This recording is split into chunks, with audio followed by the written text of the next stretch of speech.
Now today we are going to start with chapter number first, that is how plants increase in number.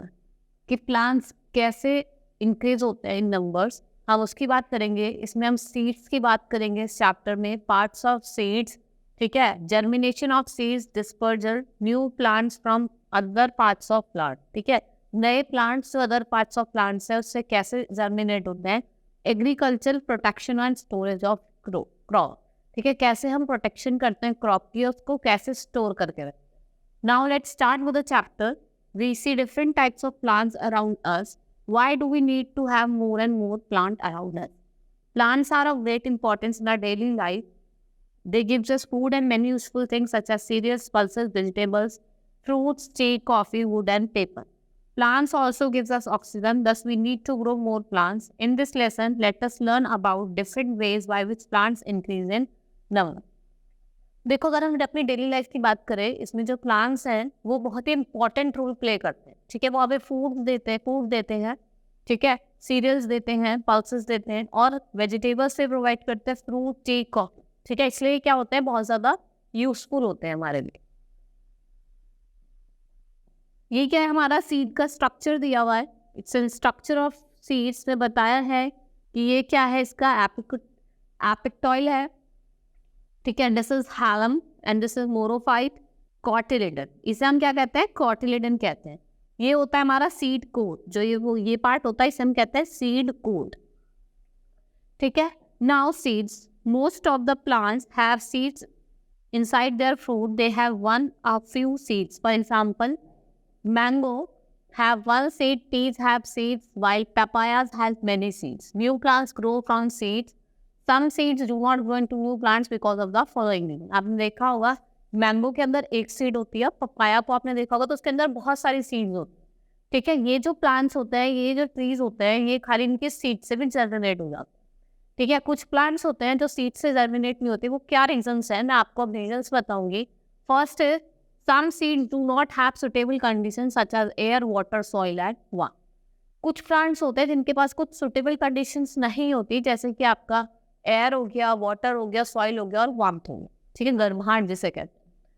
Sometimes the seeds do not fully develop when they separate from the parent plant and hence cannot give rise to new plant. कभी कभी होता है कि seed जब अपने parent plant से अलग हो जाती है तो वो डेवलप नहीं कर पाती है, वो नया प्लांट नहीं हो पाता. Some seeds are eaten by insects and other animals. कुछ सीड्स को इंसेक्ट्स वगैरह या कुछ एनिमल्स खा लेते हैं. Some seeds are destroyed because of heavy rains or storm. कुछ सीड्स होती हैं तेज बारिश की वजह से या स्टॉर्म की वजह से वो बेकार हो जाती है, ठीक है. Thus many of the seeds produced by plants are not able to grow into a new plant. This is why plants produce large number of seeds. यही वजह है जिसकी वजह से जो प्लांट है वो बहुत सारी नंबर ऑफ सीड्स प्रोड्यूस करते हैं. Now parts of seeds. अब हम सीड्स के कुछ पार्ट्स होते हैं उनको पढ़ेंगे. जैसे मैंने आपको बताया था, कॉटिलेडन होता है, सीड कोड होता है. हम सबसे पहले पढ़ेंगे seed code. Each seed is covered by seed coat. Seed coat prevents the inner part of the seed. हर एक जो सीड होती है वो सीड कोट से कवर्ड होती है और वो क्या करती है, जो अंदर का पार्ट होता है उसको प्रिवेंट करती है, इनर पार्ट को प्रोटेक्ट करती है. Now cotyledon, inside the seed coat all seeds have one or two seeds leaves, also called cotyledons. Cotyledons are laden with food material. Bean, gram and peas seeds have two cotyledons. Such seeds are called dicotyledons or dicot seeds.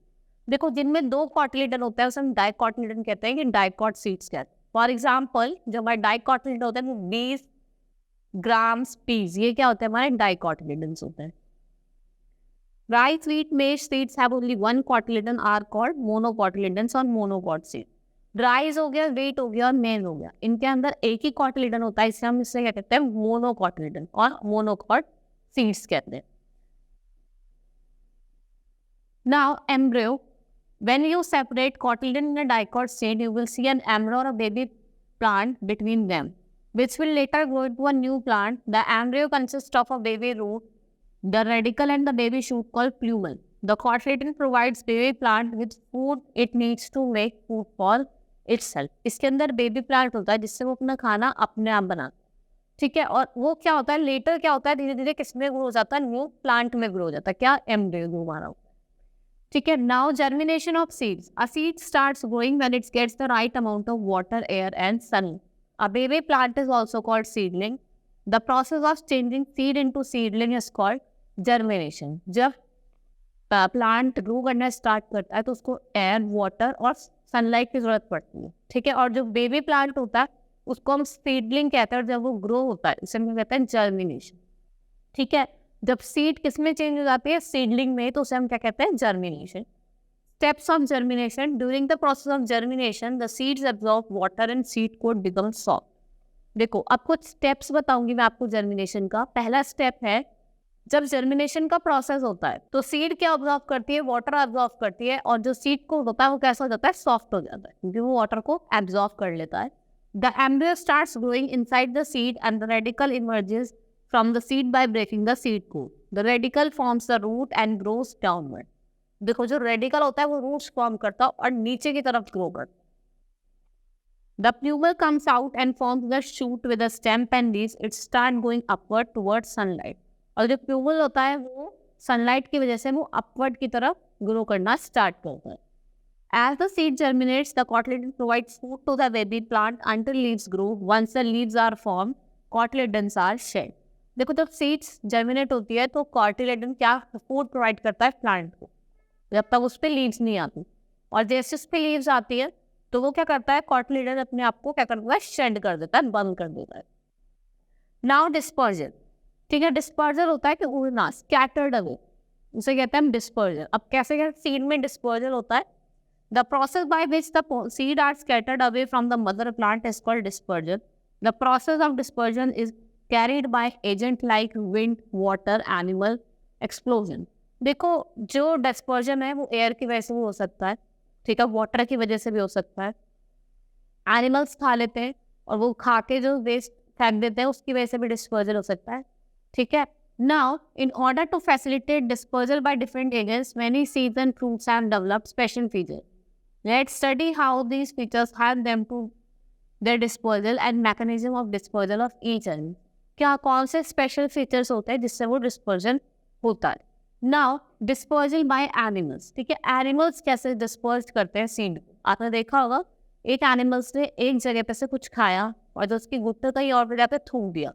ठीक है. या उसको फेंक दिया, तो उसे कहता है डिस्पर्जल बाय एनिमल्स. ठीक है. Now human beings and other animals eat fruits and through the seeds. Animal eat some fruits along with seeds. Some of these seeds pouch out their body and unharmed in their excreta.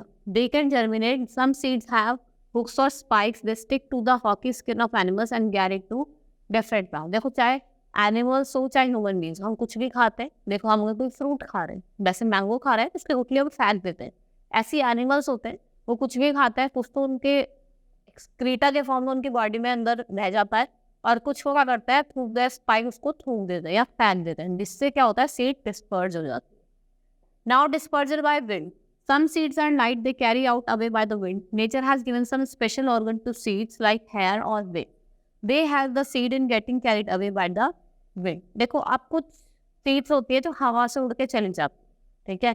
या तो कोई हवा चली बहुत जोर की और वो उड़ के दूसरी प्लेस पे चली गई. वो जो होता है उसमें आपने देखा होगा कि जो स्पेशल ऑर्गन होता है, नेचर ने स्पेशल ऑर्गन दिया है, विंग्स और हेयर, उनसे भी उड़ के वो दूसरी जगह चली जाती है. Dispersal by water. Seeds of plants that grow near water and water plant are dispersed by water. A lotus fruit is spongy, it floats on water and so it moves away with flow.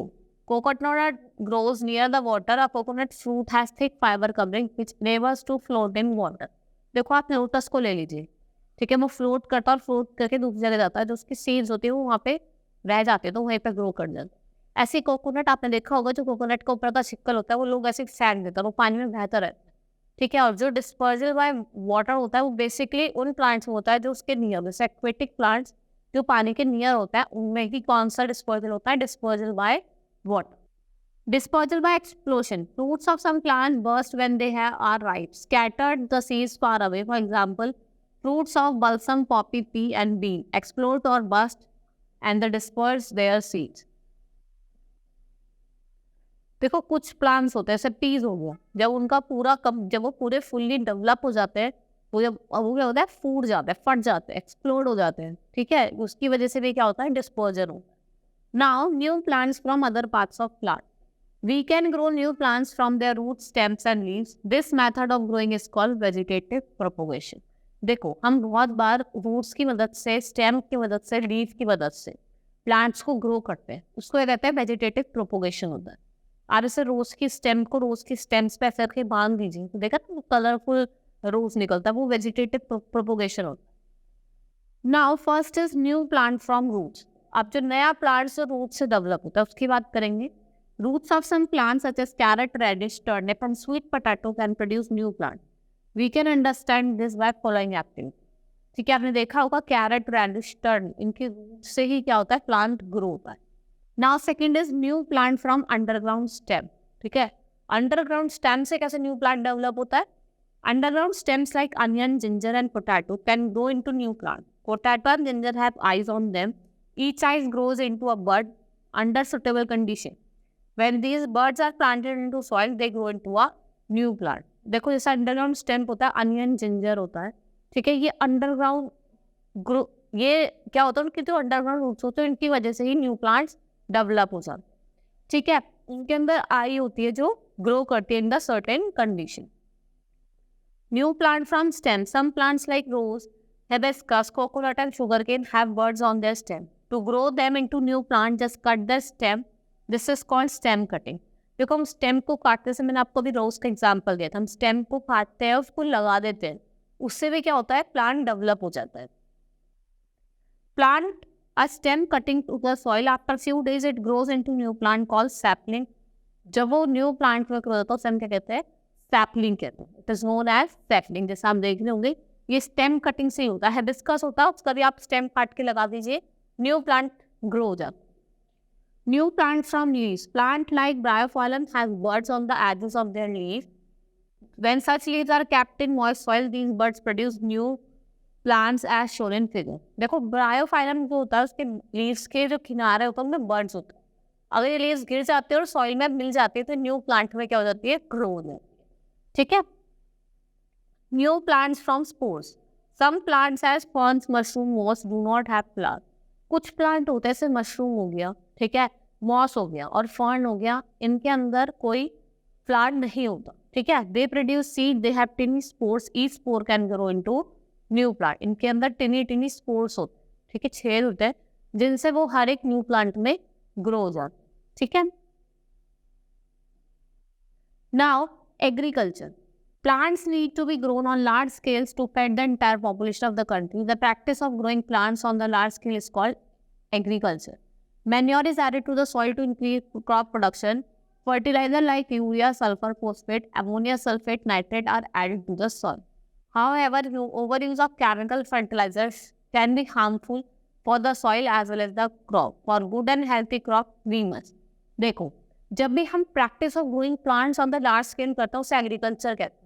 उसकी fertility को बढ़ाने के लिए हम manure का use करते हैं। ठीक है, अगर क्रॉप की फर्टिलिटी को हमें बढ़ाना है तो हम मैन्योर का यूज़ करते हैं। ठीक है, जैसे आपका सल्फर फोस्फेट हो गया, एमोनिया सल्फेट हो गया, नाइट्रेट को हम ऐड करते हैं सॉइल की फर्टिलिटी बढ़ाने के। ठीक है, अगर हम ओवर यूज़ करेंगे केमिकल को तो हमारी सॉइल बेकार हो जाएगी। For a good healthy crops हमें क्या करना चाहिए वो दिया है, use healthy and ripe seeds for sowing. आपको हेल्थी और राइप सीड्स का यूज करना चाहिए बोने के लिए। Prepare the soil properly, add manure और फर्टिलाइजर टू द सॉइल। अच्छे से सॉइल को प्रिपेयर करो, उसमें फर्टिलाइजर और मैन्योर डालो। Irrigate the soil, use insecticides and pesticide. ठीक है, सॉइल को इरिगेट करो, पेस्टिसाइड्स और इंसेक्टिसाइड्स का यूज करो।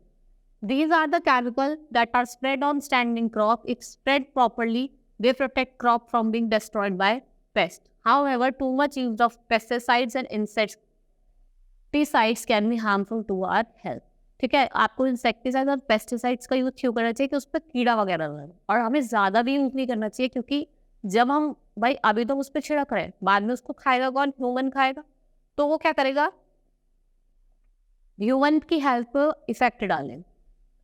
Now stages of agriculture. Let us learn about various stages of agriculture. हम स्टेजेस ऑफ एग्रीकल्चर पढ़ेंगे। सबसे पहले हम क्या करते हैं, प्लोइंग करते हैं, खेत को खोदते हैं। देन वी ऐड मैन्योर, फिर हम उस पे मैन्योर डालते हैं, ठीक है, उसको थोड़ा फर्टाइल बनाने के लिए। फिर हम सीड को सो करते हैं, मतलब बोते हैं। देन वी इरिगेट, फिर हम उसमें इरिगेट करते हैं, इरिगेशन करते हैं, पानी वगैरह छिड़कते हैं जितना उसको वाटर की जरूरत होता है। तो जब वो ग्रो हो जाता है कि इसको इंसेक्ट खराब ना कर दे हमारे प्लांट को, तो हम इंसेक्टिसाइड्स एंड पेस्टिसाइड्स को स्प्रे करते हैं, ठीक है। उसके बाद वो ग्रो हो जाता है into a new plant, then we harvest. Protection and storage of crops. अब हम जो क्रॉप्स हैं उनको कैसे स्टोर करते हैं और कैसे उनकी हमें प्रोटेक्शन करनी चाहिए। Now first is grass eating animals such as cows and goats, this is possible by putting fencing around the food. देखो, अगर अपने आप को क्रॉप को प्रोटेक्ट करना है तो आप फेंसिंग लगा दीजिए, क्योंकि होता है कुछ काउ होते हैं जो डोमेस्टिक एनिमल, वो जाकर उनको खा लेते हैं। Pest such as grasshopper और कैटरपिलर, ठीक है, एक डिजीज, ठीक है, डिजीज से उसको प्रोटेक्ट करना चाहिए। Crop should be harvested at the right time. The harvested crop should be protected from rats, squirrel, microorganisms such as fungi and bacteria. The grains of the harvested crop need to be protected against moisture, which is possible by storing them in airtight and sealed container. ठीक है, crop को हमें timely harvest करना चाहिए और harvest करते time हमें उनको प्रोटेक्ट करना चाहिए रैट से, स्क्वायरल से, ठीक है, वो उनको हार्म ना कर दे, वो क्रॉप को हार्म ना करते, ठीक है। फिर हम लोग, क्योंकि हम क्या करेंगे, अगर क्रॉप हमारा हार्म हो जाएगा तो बाद में जो उसको खाएगा उसके लिए भी क्या होगा, बेकार होगा, ठीक है। उसको हमें किससे प्रोटेक्ट करना है, मॉइस्चर से भी प्रोटेक्ट करना है, और हमको उसको एयर टाइट जो बॉक्स होता है उनमें स्टोर करके रखना चाहिए और सील करके रखना चाहिए, ठीक है। Hope you understood the chapter. That's all for the today. Thank you.